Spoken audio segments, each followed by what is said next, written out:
Hello everyone. Today is 3rd of May. Now it's 7 o'clock in the evening Moscow time.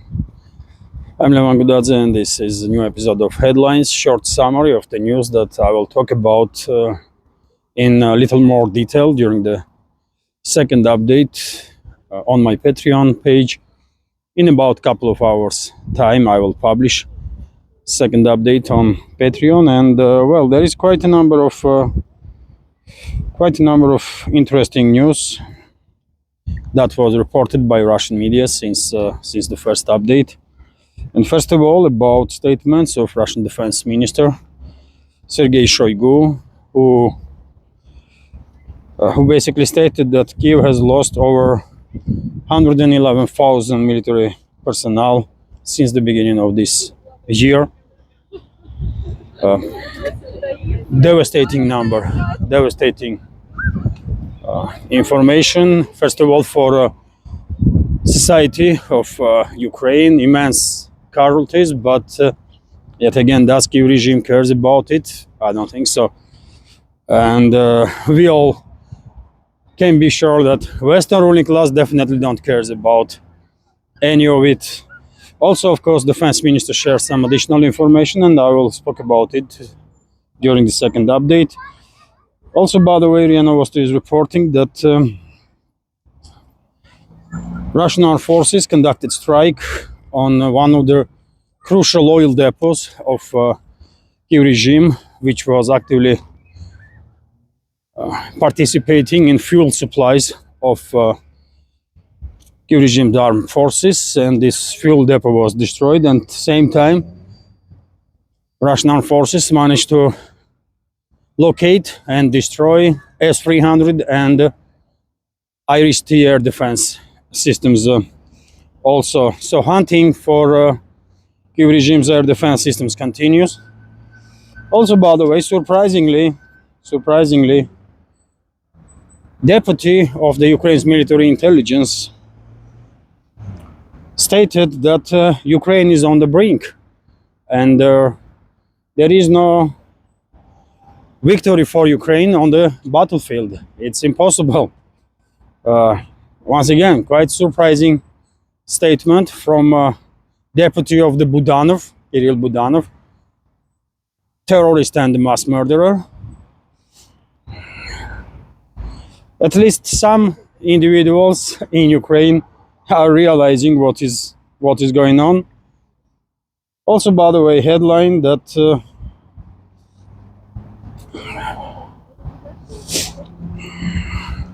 Reuters, by the way, republished article with their interview that was taken with the foreign minister of UK, David Cameron, who basically stated that Kiev regime is authorized to use British weapon systems to conduct strikes on deep inside Russian territory. After this article was published initially, then it was taken down from Reuters website, and it did reappear after several hours.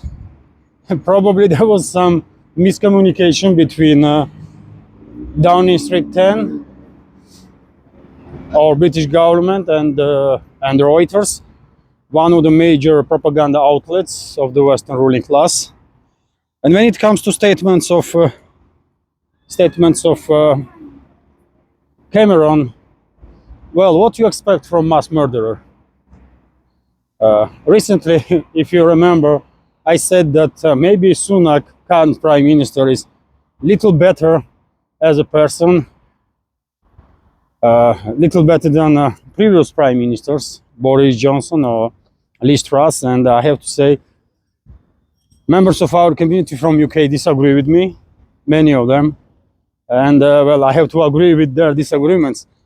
These guys are crazy as hell. Sunak, Cameron, they're openly supporting terrorist regime and encouraging terrorist regime to conduct more terrorist activities on Russian soil. And we all know how Kiev regime gonna use those long-range weapons, aren't we? We all remember what Kiev regime did in regards to Belgorod. when residential areas were shelled by Kiev regime forces on a regular basis with NATO delivered long-range weapon systems.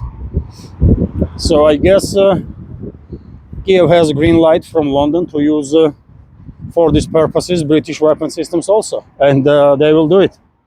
Hopefully Russian air defense systems will deal with this threat as much as possible, but information itself once again highlights how disgraceful individuals those that are in charge in UK really are.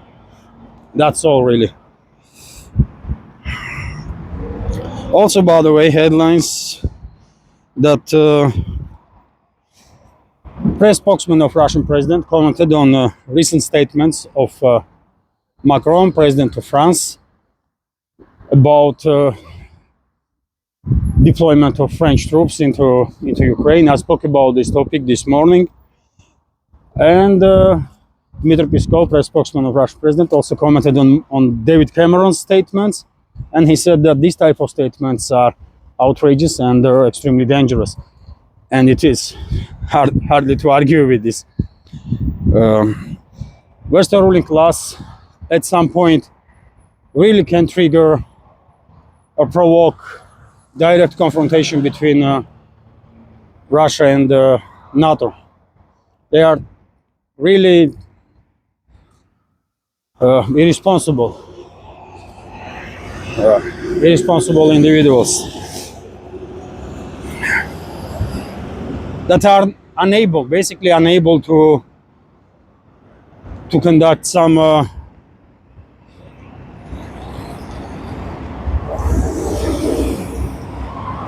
unable to operate with objective information that they probably are getting.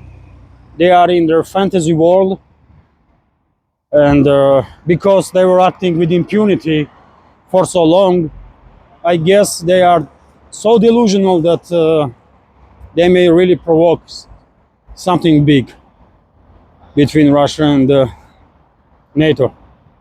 It is possible. Anyway, let's continue with headlines. And Prime Minister of Georgia, by the way, Prime Minister of Georgia, Irakli Kobakhidze, spoke to high-ranking official in the State Department, U.S. State Department, and express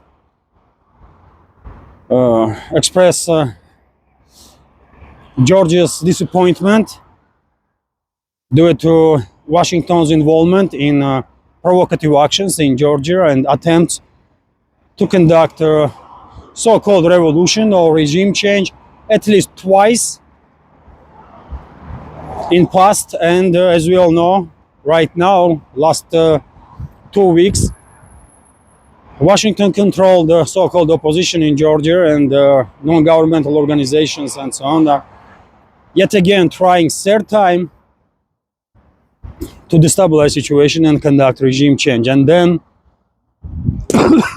excuse me, and then sacrifice Georgia for geopolitical interests of the global West or Western ruling class. So it is surprising, by the way. I'm more and more surprised by statements of Georgian government. They seems like at least some of them had enough of US domination and are willing to risk it all and basically confront these criminals and mass murderers that are in charge of Washington and their other capitals in the collective West. Interesting. Also, by the way, Georgian foreign minister expressed its disappointment towards French colleagues of theirs, because French foreign ministry was quite critical of Georgian police, while Georgian policemen were dispersing this aggressive crowd that was demonstrating in Tbilisi against foreign agent law to be adopted. And the Georgian Foreign Ministry stated that, well, before criticizing Georgia, maybe French Foreign Ministry will take time and learn how French police is acting when there is riots in the streets. And France is definitely not in position to criticize anybody, including Georgia. And this is true, by the way. This is 100% true. We all remember how Macron's criminal regime dealt with the Yellow Vest protesters, for example. So French government definitely in no position to criticize anybody, man, ever. So yes. And by the way, a few more headlines that Orban, Prime Minister of Hungary, stated that this is not the EU that Hungary joined. Orban was critical of EU because, according to him, when Hungary was joining EU, there was no talks about some craziness like neoliberals are pushing now, and this is important. This is important because, well, if Hungary will start really distancing itself from Brussels, then I guess many other countries will follow. Many other countries will follow. Also, by the way,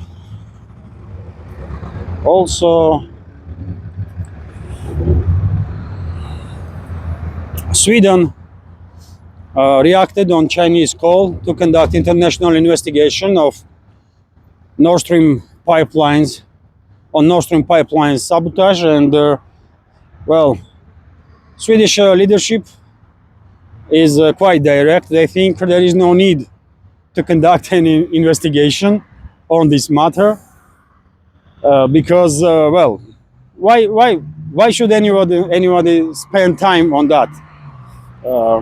It was aliens, by the way. It was aliens from some Proxima Centauri star system, and therefore no investigation is needed. Of course, US has nothing to do with it, and Norway, or possibly some other NATO member countries.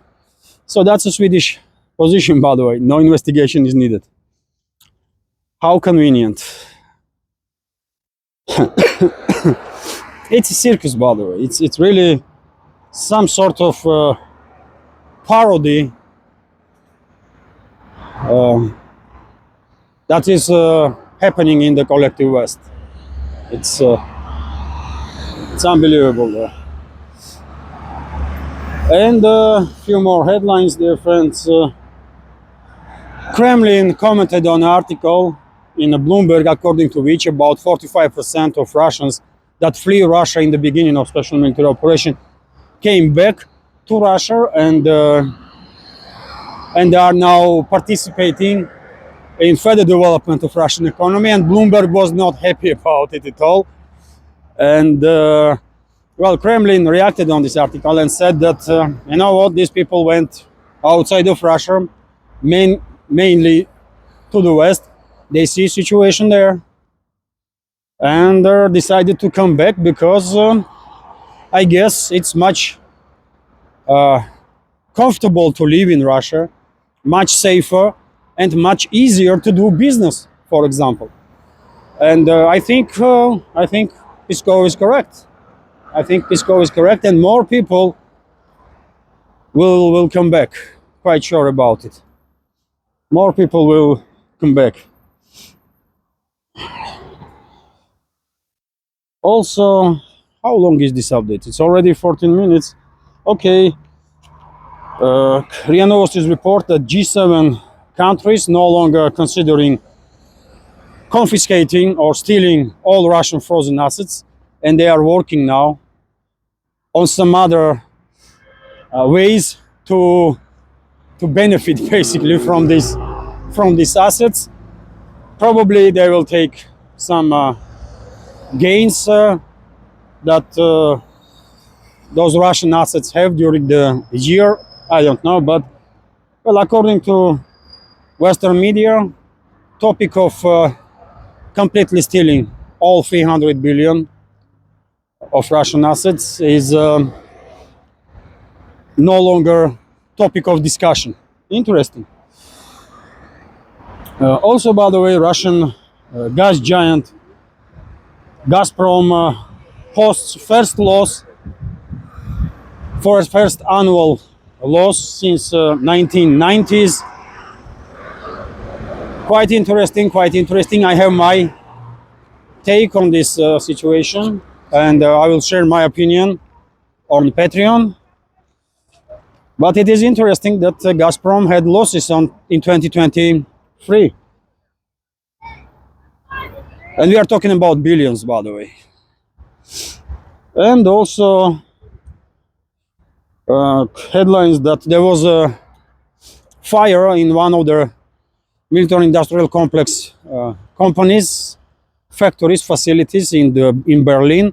And that company is producing Iris-T defense systems that Germany is delivering to Kiev regime. Also interesting, lately there was quite a number of instances when companies, military industry